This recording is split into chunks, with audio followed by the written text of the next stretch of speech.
Hi friends, ಎಲ್ರಿಗೂ welcome ಅಂತ ಹೇಳ್ತಾ ಇವತ್ತಿನ ನಿಮ್ಮ ಮೊದಲ ಪ್ರಶ್ನೆ ಬಂದು ವಿಶ್ವ ಪರಿಸರ ದಿನವನ್ನು ಯಾವ ದಿನ ಆಚರಿಸಲಾಗುತ್ತದೆ?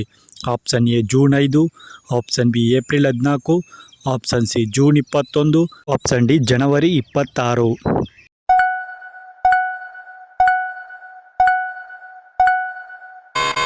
ಸರಿಯಾದ ಉತ್ತರ ಬಂದು ಆಪ್ಷನ್ ಎ ಜೂನ್ 5ರಂದು ವಿಶ್ವ ಪರಿಸರ ದಿನವನ್ನು ಆಚರಿಸಲಾಗುತ್ತದೆ. ಹಾಗೆ ಮುಂದಿನ ಪ್ರಶ್ನೆ, ಒಲಿಂಪಿಕ್ಸ್ ಕ್ರೀಡಾಕೂಟ ಎಷ್ಟು ವರ್ಷಕ್ಕೊಮ್ಮೆ ನಡೆಯುತ್ತದೆ? ಆಪ್ಷನ್ ಎ 4 ವರ್ಷ, ಆಪ್ಷನ್ ಬಿ 5 ವರ್ಷ, ಆಪ್ಷನ್ ಸಿ 3 ವರ್ಷ, ಆಪ್ಷನ್ ಡಿ 2 ವರ್ಷ.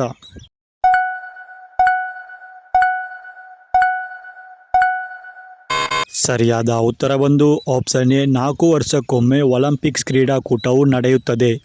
ಹಾಗೆ ಮುಂದಿನ ಪ್ರಶ್ನೆ, ವಿಶ್ವದ ಅತಿ ಎತ್ತರದ ಪರ್ವತ ಯಾವುದು? Option A K2, option B Kanchenjunga, option C Everest, option D Nanda Devi.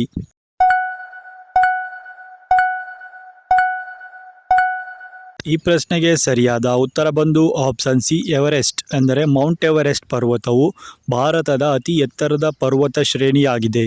ಮುಂದಿನ ಪ್ರಶ್ನೆ, ಮಾನವನ ದೇಹದಲ್ಲಿ ರಕ್ತವನ್ನು ಪಂಪ್ ಮಾಡುವ ಅಂಗ ಯಾವುದು? ಆಪ್ಷನ್ ಎ ಶ್ವಾಸಕೋಶ, ಆಪ್ಷನ್ ಬಿ ಮೆದುಳು, ಆಪ್ಷನ್ ಸಿ ಹೃದಯ, ಆಪ್ಷನ್ ಡಿ ಯಕೃತ್.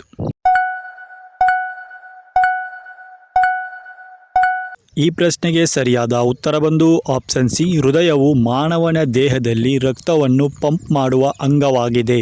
ಹಾಗೆ ಮುಂದಿನ ಪ್ರಶ್ನೆ, ಭೂಮಿಯ ಅತಿದೊಡ್ಡ ಮಹಾಸಾಗರ ಯಾವುದು? Option A Atlantic, option B Pacific, option C Arctic, option D ಹಿಂದೂ ಮಹಾಸಾಗರ.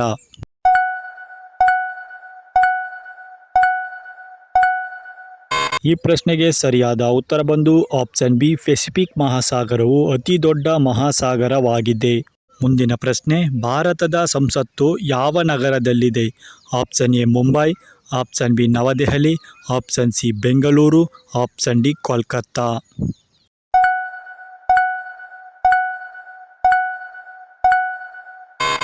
ಈ ಪ್ರಶ್ನೆಗೆ ಸರಿಯಾದ ಉತ್ತರ ಬಂದು ಆಪ್ಷನ್ ಬಿ ನವದೆಹಲಿ ನಗರದಲ್ಲಿ ಭಾರತದ ಸಂಸತ್ತು ಭವನ ಇದೆ. ಮುಂದಿನ ಪ್ರಶ್ನೆ, ಸೂರ್ಯನ ನಗರ ಎಂದು ಯಾವ ನಗರವನ್ನು ಕರೆಯುತ್ತಾರೆ?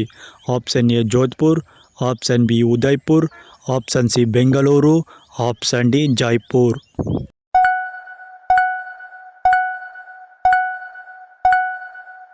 ಈ ಪ್ರಶ್ನೆಗೆ ಸರಿಯಾದ ಉತ್ತರ ಬಂದು ಆಪ್ಷನ್ ಎ ಜೋಧ್ಪುರ್ ನಗರವನ್ನು ಭಾರತದ ಸೂರ್ಯ ನಗರ ಎಂದು ಕರೆಯುತ್ತಾರೆ. ಮುಂದಿನ ಪ್ರಶ್ನೆ, ಭಾರತದ ಅತಿ ಉದ್ದವಾದ ನದಿ ಯಾವುದು? Option A Ganga, option B Sindhu, option C Kaveri, option D Brahmaputra.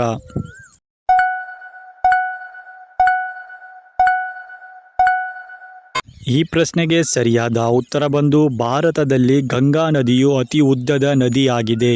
ಇನ್ನು ಮುಂದಿನ ಪ್ರಶ್ನೆ, ಭಾರತದ ಯಾವ ರಾಜ್ಯದಲ್ಲಿ ರೈಲು ಮನೆಗಳ ಮಧ್ಯೆ ಹೋಗುತ್ತದೆ? Option A Kerala, option B Goa, option C Uttarakhand, option D Jammu Kashmir.